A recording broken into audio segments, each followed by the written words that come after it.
በሶስት ግንባር አዳዲስ ጦርነቶች ተከፍተዋል።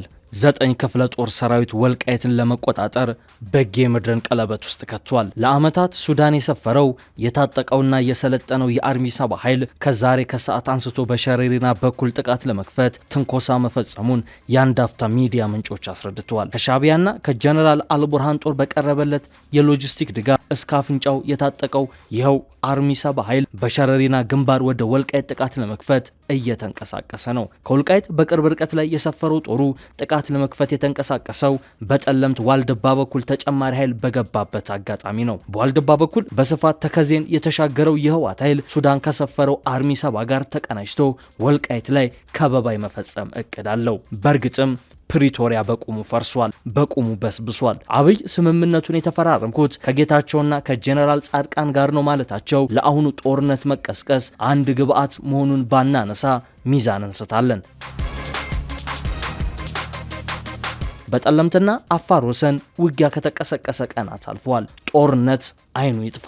ከስህተታቸውና ከሺዎች ህልፈት መማር የማይሹ ፖለቲከኞች ግፋ በለው እያሉ ሰፊውን ህዝብ እየማገዱት ነው። ህዝቡ ግን በቃኝ እምቢ ለጦርነት ብሏል። በዚህ ትውልድ ከሚወደዱ የሂፓፕና ሬጌ አቀንቃኞች መሃል አንዱ የሆነው ዮሃና ከ8 ወር በፊት ያወጣው አንጫር የሚል ተወዳጅ ዘፈን አለው። ከያኒው በዚያ ሙዚቃው ፖለቲከኞችን አደብ ግዙ፣ ህዝቡን አትማግዱት ሲል ደፋር ዜማ ሰርቷል። ፖለቲከኞች እሳቱን ጭረው ህዝቡንም ማግደው እነርሱ ግን ከእሳቱ ዳር ሆነው በነበልባሉ እንደሚሞቁ ሀቅ ተናግሯል።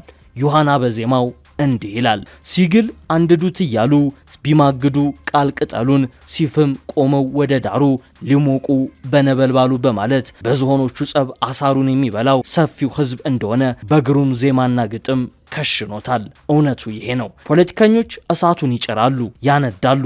እሳቱ ሲፍምም ህዝቡን ማግደው እነርሱ ግን በለኮሱት ነበልባል ከዳር ሆነው ይሞቃሉ።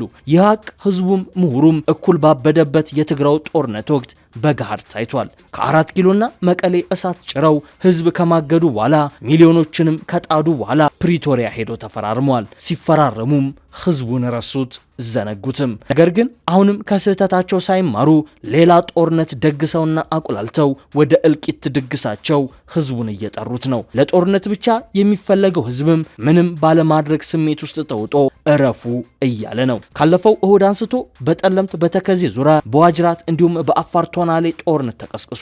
የድሮን ጥቃቶችም ተፈጽመዋል። አንድ አፍታ ሚዲያ በዛሬው ዕለት ማረጋገጥ እንደቻለው ከ4 ስፍራዎች በላይ የድሮን ጥቃት ተፈጽሟል። 3ቱ የተፈጸሙት በትግራይ ሲሆን አንደኛው ደግሞ በራያ ኮረም አቅራቢያ ነው።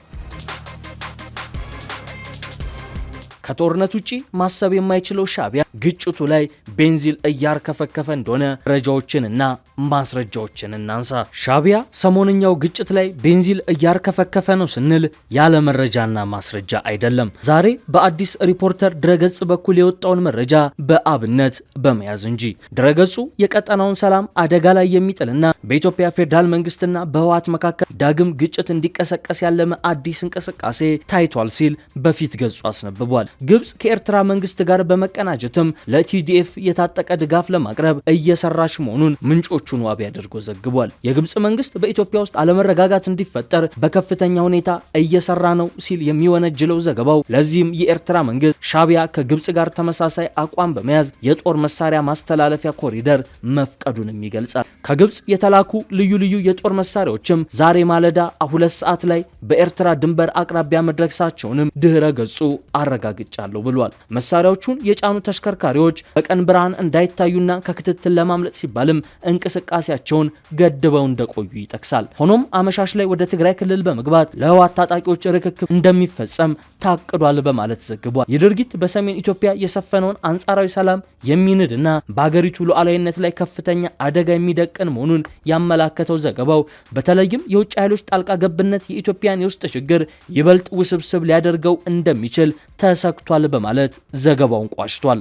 ሻቢያ በእንዲህ መልኩ እያቀጣጠለው ያለው ሰሞንኛው ግጭት እጅጉን ተባብሷል።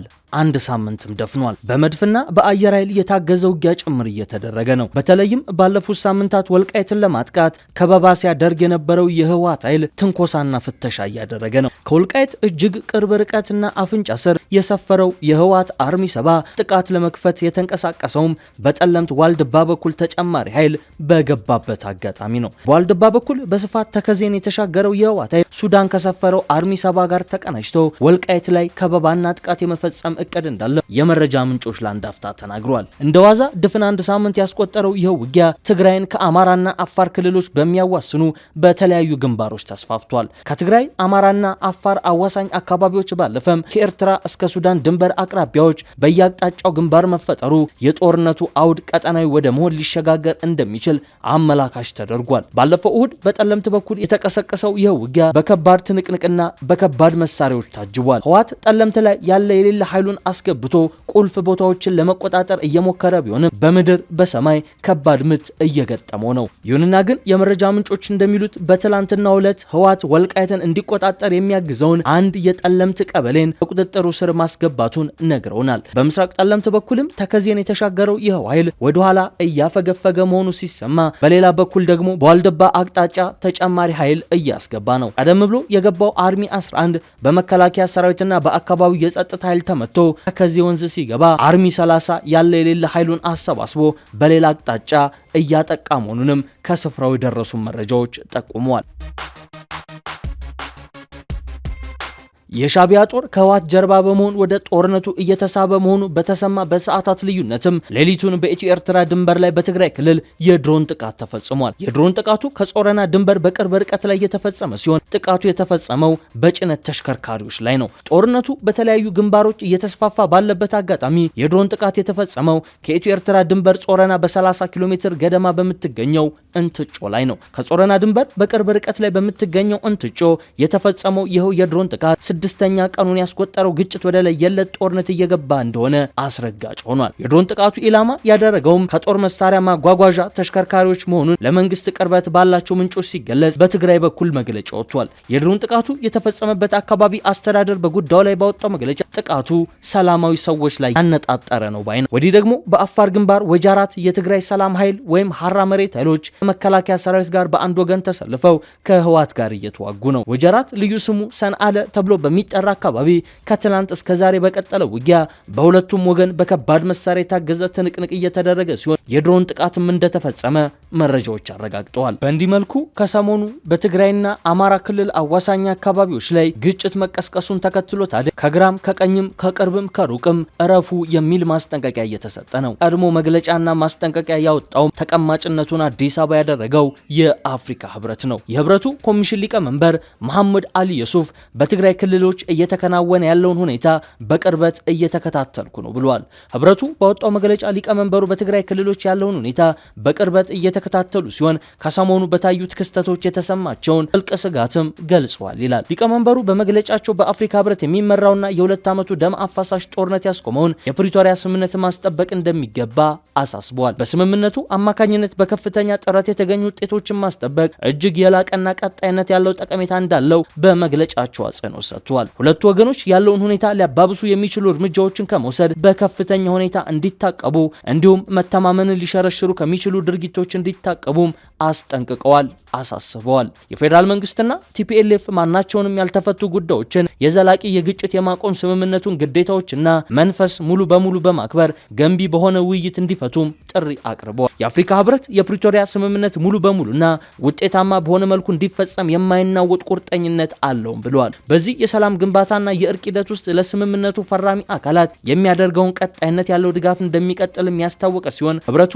የዚህን ስምምነት አፈጻጸም ለመከታተል ባቋቋመው ከፍተኛ ፓነል አማካኝነት በሁለቱ ወገኖች መካከል የሚደረግ ንግግር፣ ትብብርና የመተማመን ግንባታ ሂደትን ለማጠናከር ዝግጁ ነኝ ብሏል። ይህን የሚያደርገው በትግራይ ክልል ዘላቂ ሰላምና መረጋጋት እንዲሰፍን ለማድረግ ለሚደረገው ጥረት ባለው ድጋፍ እንደሆነም ገልጿል። በተመሳሳይ መንግስታዊ የኢትዮጵያ ሰብአዊ መብቶች ኮሚሽንም በሁለቱ አዋሳኝ አካባቢዎች ላይ ግጭት እንደተቀሰቀሰ በማውሳት ጦርነቱን በአስቸኳይ አቁሙ የሚል ማስጠንቀቂያን ሰጥቷል። በኢሰመኮ መግለጫ ላይ ትግራይና አፋር ክልሎችን በሚያዋስኑ ስፍራዎች የሚገኙት መጋሌና አብዓላ አካባቢዎች ተጠቅሷል።